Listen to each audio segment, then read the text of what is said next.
আমরা আশা করব সরকার আমাদের কথাগুলো তারা কানে না দিবে। যদি তারা না নেয় তাহলে কিভাবে কানে তাদেরকে ঢুকাতে হয় আমরা সেই উশৃঙ্খল যুবকদের শিখিয়ে দিব, যারা পার্লামেন্টে বসে বসে মিট মিট করে হাসে।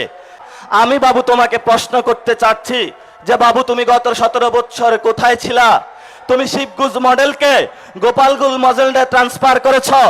এই ধরনের উশৃঙ্খল যুবক যারা হাওয়া ভবনের বর্তমান সরকারে অংশগ্রহণ করেছে, এই উশৃঙ্খল যুবকদের থেকে বাংলাদেশ রক্ষা করতে হবে। এই উশৃঙ্খল যুবক কার গর্ভে জন্ম নিয়েছে, কোন দল করে, সেটা আমরা বাংলাদেশে দেখব না। উশৃঙ্খল যুবকদেরকে আমরা শৃঙ্খলা আনবো, এটাই আমাদের আজাদির লড়াই। আমাদের আগামীর 3টা লড়াই। এই 3টা লড়াই হলো আমাদের সংস্কার বাস্তবায়নের লড়াই, যার জন্য এই খুলনার সমাবেশে আপনারা উপস্থিত হয়েছেন। 75% বাংলাদেশের মানুষ ভোট দিয়েছে। আমাদের দ্বিতীয় লড়াই বাংলাদেশে সার্বভৌমত্বের লড়াই। এই সার্বভৌমত্বের লড়াইয়ে দিল্লির দাদাবাদু থেকে বের হয়ে, আমেরিকান পররাষ্ট্রনীতি থেকে বের হয়ে স্বাধীন বাংলাদেশের পররাষ্ট্রনীতি ইনশাআল্লাহ আমরা বাংলাদেশে প্রতিষ্ঠা করব। লাস্ট যেটা, আওয়ামী লীগ বাংলাদেশে বিচারের মুখোমুখি হতে হবে। যদি আওয়ামী লীগ বাংলাদেশে বিচারের মুখোমুখি না হয় তাহলে আমাদের সামনে আরো অসংখ্য যুবক, আরো অসংখ্য নারী, অসংখ্য হিন্দু, অসংখ্য আলেম ওলামা, আমাদের ভবিষ্যতে তাদের হলো পবিত্র এই রাজপথে তাদের রাজপথ রঞ্জিত হবে। আমরা আশা করব সরকার আমাদের কথাগুলো তারা কানে না দিবে।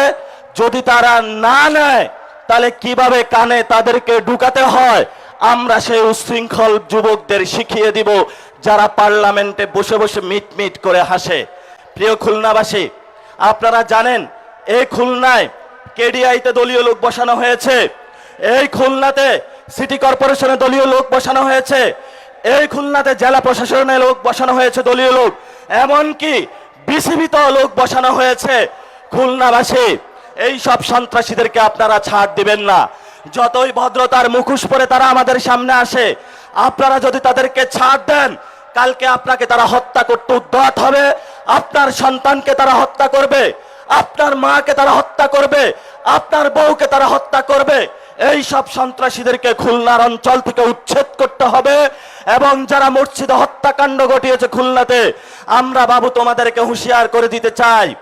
সালাউদ্দিন সাহেব বলে আইন শৃঙ্খলার নাকি অবনতি হয় নাই, তাহলে খুলনাতে কোন বাবু আপনার এই মসজিদের মধ্যে হত্যাকাণ্ড ঘটিয়েছে?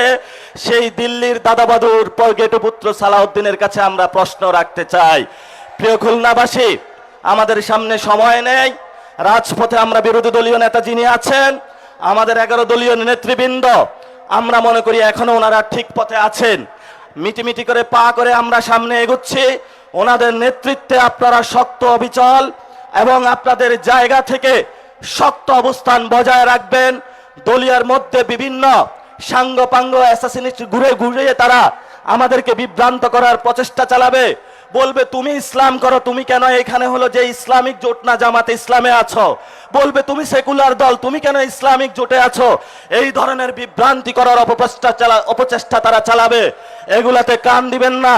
আমাদের উপরে আছে আল্লাহ, আর জমিনে আছে আমাদের বাংলার মাটি। এই দুইটা ধরে ইনশাআল্লাহ আমরা এগিয়ে যাব।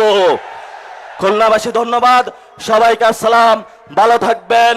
ইনকিলাব জিন্দাবাদ, বাংলাদেশ জিন্দাবাদ, জাতীয় নাগরিক পার্টি জিন্দাবাদ।